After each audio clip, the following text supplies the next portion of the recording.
My fellow violinists, let's talk about the first lesson you need as an intermediate player. I'll cover the first 3 concepts I teach to new students when they start working with me, so by the end of this video, you'll have exercises you can use to become a more confident, relaxed violinist. Concept number 1. Whenever I ask intermediate students to play for me, here's what I see them do. Even before they begin to play, I can tell their tone will be thin and scratchy because they're raising their shoulder. This is a problem because the weight of the arm can't sink in fully to the string, leaving their playing to sound like this.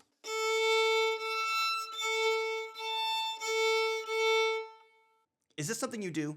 You may not even know it because nobody tightens up consciously, and you may not even know what it feels like to play relaxed. If you have your violin with you, pick it up and play in front of the mirror. Does your shoulder look like this?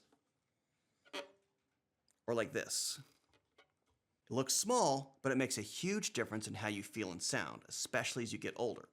You'll want to make sure you relax as much as possible so you can play painlessly as long as you can. So here's the exercise I want you to do. Without holding your violin or bow, raise your shoulders and hold them for a moment. Think about how your shoulders feel right now, then drop them and think about how they feel now. Do this 3 times. Next, I want you to take the bow in your hand and raise the shoulder and elbow. Like this.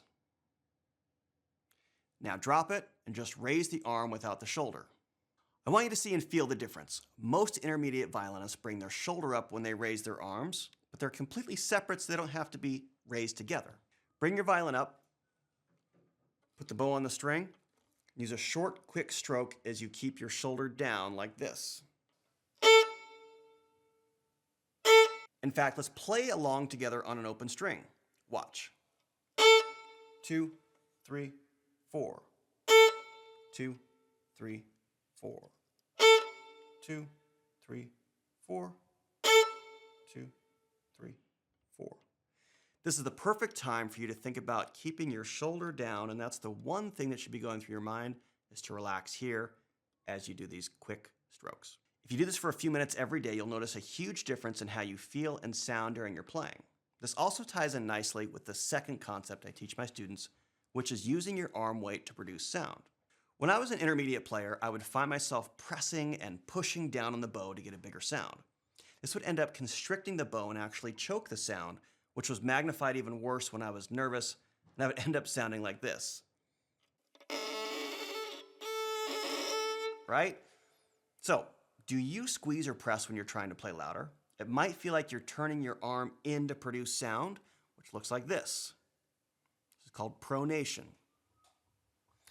What I want you to do instead is to use the weight of your arm and rest it into the string.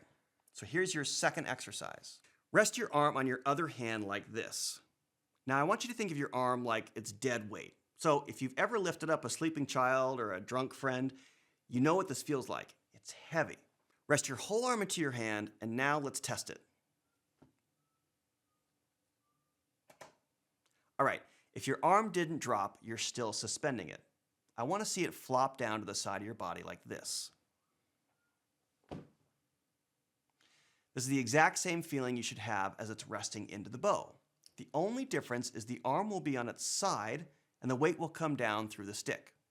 Now I want you to rest your arm on the stick and move the violin with the arm weight.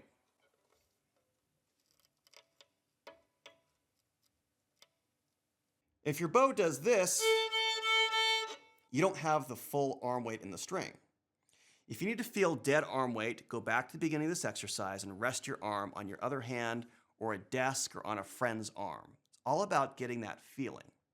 Finally, play short strokes like we did in exercise 1 with the dead weight. Play along with me. 2, 3, 4. 2, dead weight. 2, 3, 4, 2, dead weight.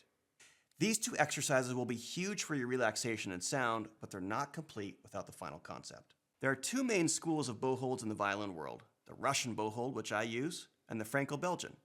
Without getting into too much detail, I've used both bow holds for at least 10 years each and greatly prefer the Russian bow hold because it gives me a richer sound and lets me relax even under performance pressure.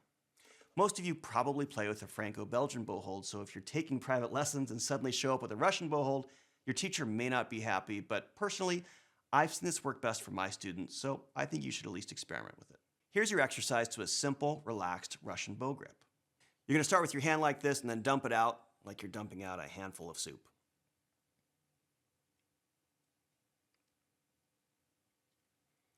Take the bow in your other hand, and your thumb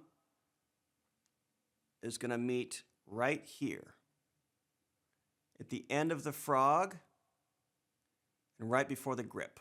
Here's the grip, here's the frog.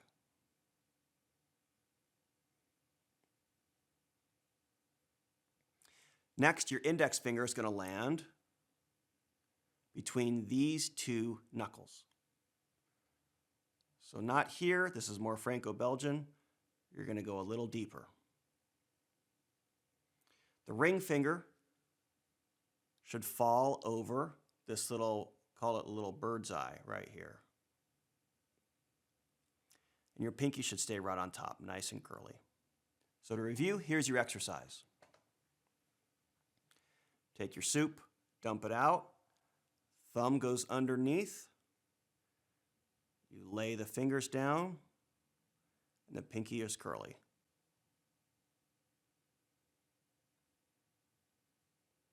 This is an exercise I want you to do 5 times per day if you really want to start getting good at it. This bow grip is famously used by some of the greatest violinists of the 20th century, including Jascha Heifetz, Misha Elman, and Nathan Milstein. Now, if you've made it to this point, you just got the first lesson you need as an intermediate violinist, which will help you to relax, sound more confident, and have a more beautiful sound. But if you'd like personal feedback from me and my team on your violin playing for maximum results, sign up to my waiting list for Violin Virtuoso, a 6-month cohort that includes everything you need to go from intermediate to incredible. I don't take many students, so make sure to sign up now and be the first to know when this cohort reopens. The link is in the description.